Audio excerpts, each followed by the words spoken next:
მოგესალმებით ჩემო სურნელოვანო მეგობრებო, მე ვარ გიგი და დღეს ვისაუბრებთ სუნამოებზე, რომელთა შეძენაც არ ღირს 2025 წელს. დღეს არ შევეხებით ისეთი DNM-ის მქონე სუნამოებს, როგორებიც არის Aventus, Terra Hermes და ასე შემდეგ, რადგან ვთვლი რომ რა დროც არ უნდა გავიდეს, მათი გამოყენება ყოველთვის უპრიანი და ადეკვატური იქნება. სანამ თემაზე გადავალთ, თხოვნაა გამოიწეროთ არხი და ჩავურთოთ ზარესხელაკი, რათა უფრო და უფრო მეტი კონტენტი შემოგთავაზოთ. ყოველ ხუთკაზე იქნება სპეშალები და გათამაშებები და მოწონების შემთხვევაში აუცილებლად დაალაიქეთ ვიდეო. დავიწყოთ ყველაზე ბიუჯეტურითა და პოპულარული სუნამოთი. სუნამოთი, რომელსაც Amazon-ის პირველი ადგილი ეჭირა გაყიდვების მიხედვით. სუნამო, რომელიც Jeremy Fragrance-თან ასოცირდება, ეს არის Nautica Voyage. პირდაპირ გეტყვით, ამ სუნამოს შეძენა არ ღირს მიუხედავად იმისა, რომ სულ რაღაც $20 ჭდება. თვითონ ამ სუნამოს DNM, რომელიც არის საზღვაო shower gel-ის ტიპის არომატი, არის ძალიან მოწონებადი ხალხში, თუმცა არის ძალიან სუსტი და ზედმეტად მოსაწყენი და სინთეტური. სწორედ ამიტომ მის ალტერნატივად გირჩევთ Montblanc-ის Legend Spirits. Nautica Voyage-ის მსგავსად ესეც საზღვაო ციტრუსით დომინანტური ხილოვანი არომატი არის. მოცემული სუნამოც ძალიან ბიუჯეტურია, თუმცა Montblanc-ი ასწორებს იმ ხარვეზებს, რომელიც Nautica-ში შეინიშნება. პირველ რიგში მის არანატურალურ და სინთეტურ ხასიათს. მდგრადობა და შლეიფი არც ამ სუნამოს აქვს ფანტასტიკური, თუმცა 6 საათამდე მაინც წლებს და ნორმალური შლეიფი აქვს. ეს არის ყოველდღიური სუნამო, რომლის გამოყენებაც ყველაზე კარგი იქნება სპორტული აქტივობების დროს, მათ შორის მეც ვიყენებ ჯიმში ამ სუნამოს. ფილდღეებში საოფისედ მოკლედ რომ თქვა ამ ბიუჯეტში ძალიან კარგი არჩევანი არის და ვთვლი რომ Nautica Voyage-ს ბევრად ჯობია. შემდეგი ბიუჯეტური სუნამო არის ყველაზე პოპულარული კლონი, რომელიც შეგხვდებათ. ეს არის სუნამო, რომელმაც არაბულ კლონებს გაუხსნა გზა და გახადა ძალიან პოპულარული. ეს არის Club de Nuit Intense Man. თავის დროზე ძალიან კარგი არჩევანი იყო, რადგან ეს არის ერთ-ერთი პიონერი ამ დარგში. Creed Aventus-ის საუკეთესო ალტერნატივაც იყო. თუმცა მას შემდეგ გასული არის 7 წელი და ამ 7 წლის მანძილზე ძალიან ბევრმა ბიუჯეტურმა კლონ კომპანიამ გამოუშვა უკეთესი ხარისხის ალტერნატივები. ერთ-ერთ მათგანს გეტყვით, რომელიც არის Alaramain-ის Laventure. შემიძლია გირჩიოთ Afnan-ის Supremacy Silver ან Supremacy Not Only Intense, რომელიც თლად Creed-ის კლონი არ არის, მაგრამ DNM-ით ძალიან გავს. Laventure და Supremacy Silver-ი ჩემი აზრით მოცემულ ბიუჯეტში ყველაზე ახლოს მდგარი კლონები არის. არც ერთ სუნამოში გვხვდება ისეთი სინთეტური სტარტი, როგორიც Club de Nuit Intense Man-ს აქვს. პირველი 20 წუთი მართლაც ძალიან შხამიანი და შემაწუხებელია და სუნამოზე მეტად ტუალეტის აეროზოლს უფრო გავს. Laventure-სა და Supremacy-ში ეს პრობლემა თითქმის აღმოფხრილი არის, რა თქმა უნდა სინთეტური ელემენტები მასაც აქვს, თუმცა ძალიან დაბალი დოზით. ფასრად შეეხება აბსოლუტურად ერთი საფასო კატეგორია არის, ხოლო პერფორმანსის საკითხში ოდნავ ჩამორჩება როგორც Laventure, ასევე Supremacy Silver, თუმცა ამ ჩამორჩენის სანაცვლოდ თქვენ იღებთ ბევრად უკეთეს ხარისხს და საბოლოო ჯამში ბევრად უკეთეს სუნამოს. დიდედაც არ ჩამორჩება დაახლოებით 7-8 საათს ძლებს და საშუალო შლეიფი აქვს. თუ სუნამოს არჩევისას თქვენთვის გარდამტეხ-როლს თამაშობს მდგრადობა და შლეიფი, მაშინ Club de Nuit-ის მაგივრად გირჩევთ Afnan-ის Supremacy Not Only Intense, რომელიც იზიარებს Creed Aventus-ის სტილს, თუმცა მეტი ხავსისა და მიწიერი ელემენტებით გამოირჩევა. Supremacy Not Only Intense ძლებს 12 საათზე მეტს და აქვს უმძლავრესი შლეიფი. ბევრი შემიძლია Club de Nuit Intense-ზე უკეთესი არომატები შემოგთავაზოთ და ცალკე ვიდეო შემიძლია მივუძღოთ, თუმცა თუ ეს გაინტერესებთ, აუცილებლად დააკომენტარეთ. სანამ შემდეგ სუნამოზე გადავალ, გამოიწერეთ არხი და ჩავურთეთ ზარესხელაკი. მადლობა. შემდეგი სუნამო და ბრენდი, რომელსაც უნდა შევუტიო, იქნება Tom Ford-ი. ჩემ ერთგულ მაყურებელს ეცოდინება, რომ არც თუ ისე კარგი დამოკიდებულება მაქვს ბოლო წლების Tom Ford-ის მიმართ. რაც Tom Ford-მა დატოვა საკუთარი კომპანია მის მერე, ჩემი აზრით კრეატიული კრიზისი აქვს და ეს გამოიხატება მათ ახლად გამოშვებულ სუნამოებშიც. დღეს შემეძლო ამერჩია Tom Ford-ის ტობაკო ვანილა, თუმცა ჩემთვის ეს სუნამოც მარადიული კლასიკა არის, მიუხედავად იმისა, რომ ჩემს კანზე დიდად არ მუშაობს და დიდად აღფრთოვანებული არ ვარ ამ არომატით, თუმცა სხვაზე ძალიან მომწონს. ამიტომ დღეს ვისაუბრებთ Tom Ford-ის ახალ სუნამოზე, ახალ ფლენკერზე, რომელიც არის Ombre Leather-ი. Eau Ombre Leather-ი.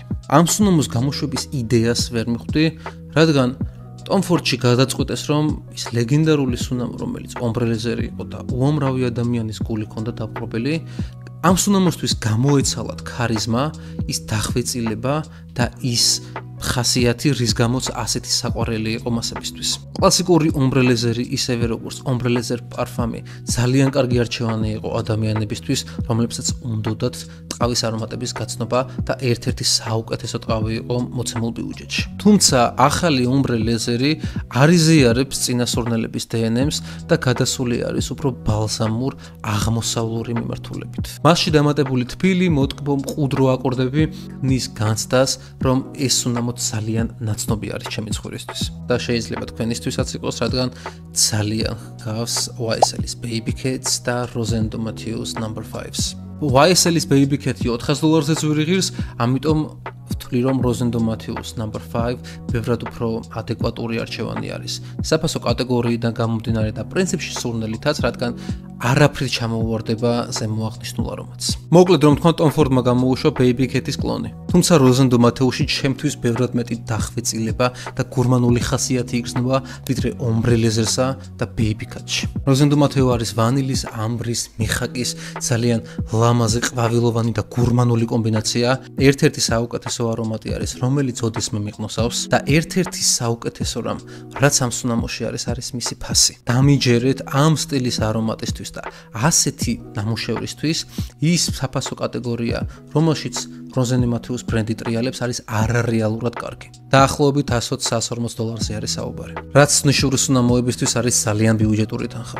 ამიტომ მეგობრებო, გირჩევთ Tom Ford-ი მხოლოდ ბრენდის გამო არ გააღმერთოთ, რადგან თავად Tom Ford-ი არ მუშაობს მან და ის ველი დიდებაც, ასე ვთქვათ, გაიყოლა და მის მერე ერთი ნორმალური სუნამო არ მინახავს მაგათი. ეგეც სხვა განხილვის თემა არის.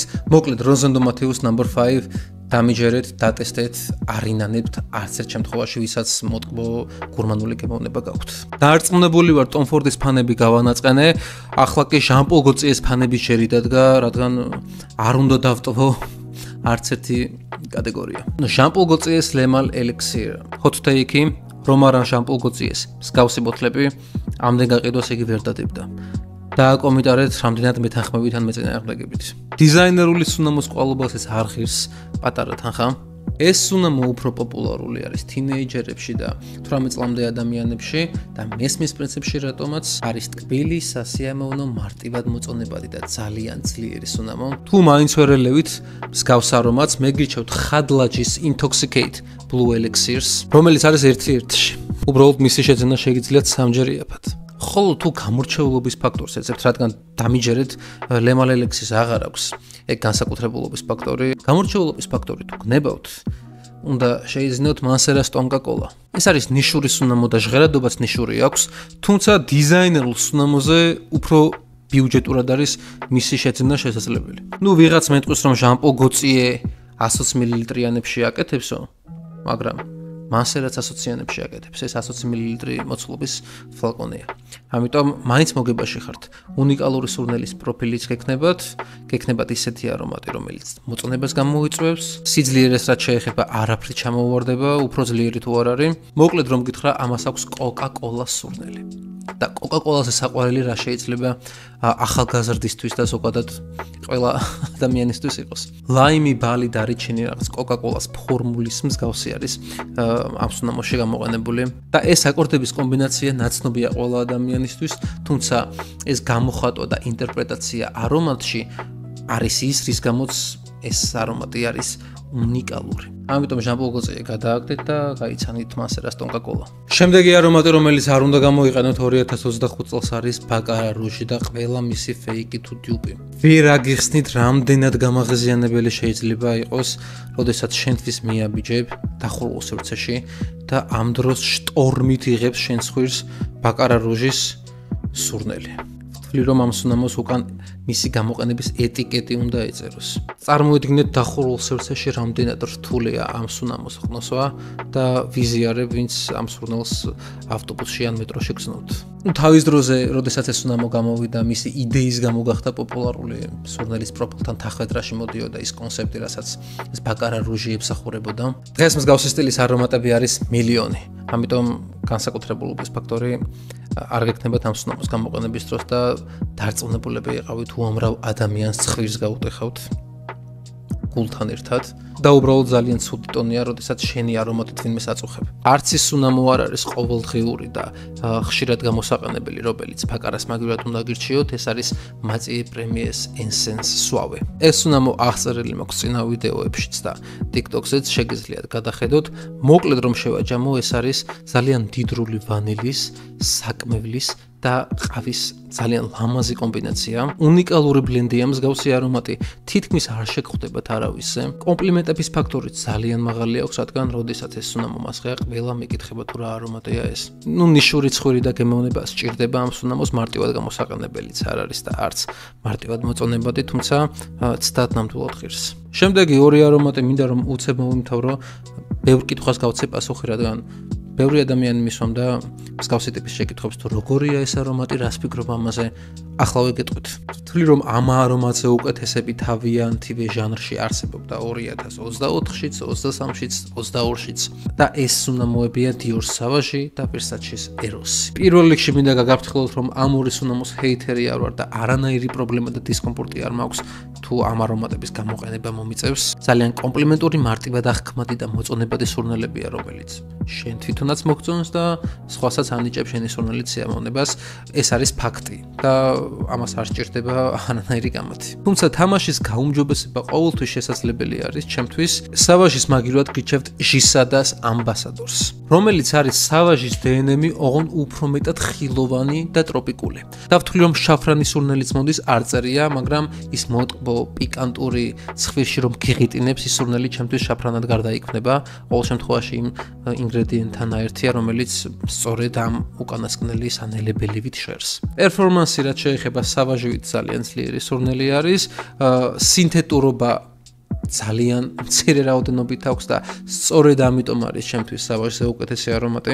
Versace Eros-ის მაგივრად შემიძლია მისი Flame ვერსია გირჩიოთ, თუმცა ამ შემთხვევაში არჩევანს გავაკეთებ უფრო ბიუჯეტურზე, რომელიც არის ხადლაჯის Epoch Artistic. ამ სუნამოშიც იგრძნობა ის ხილოვანი ელემენტები ვანილთან და ლავანდასთან ერთად, რომელიც Versace Eros-შიც გვხვდება. სხვაობა არის ის, რომ fresh არომატულ გარემოს Versace Eros-ში ქმნის პიტნა, ხოლო Epoch Artistic-ში ქმნის ლავანდა. შეგიძლიათ ძალიან დიდი ხნის მანძილზე აარჩიოთ როგორც თქვენი საფირმო სუნამო, ამიტომ თქვენ ადგილას Epoch Artistic-ზე გავაკეთებდი არჩევანს. ამ ვიდეოში ბევრ ბრენდსა თუ სუნამოზე შემეძლო საუბარი, თუმცა შემდეგ ვიდეოებისთვის შემოვინახე. დააკომენტარეთ, რამდენს გსურთ გავაკეთო ბრენდების tier list, სადაც ბრენდებზე ვისაუბრებ, შევაფასებ და მათ ახალ სუნამოებს განვიხილავ. დღეისთვის სულ ის იყო, მოწონების შემთხვევაში აუცილებლად დალაიქეთ ვიდეო, რომ ალგორითმს ხელი შეუწყოთ და უფრო მეტად განვითარდეს არხი. გამოწერაც და ზარისღილაკის გააქტიურებაც არ დაგავიწყდეთ. მადლობა ბოლომდე ყურებისთვის და მომავალ შეხვედრამდე.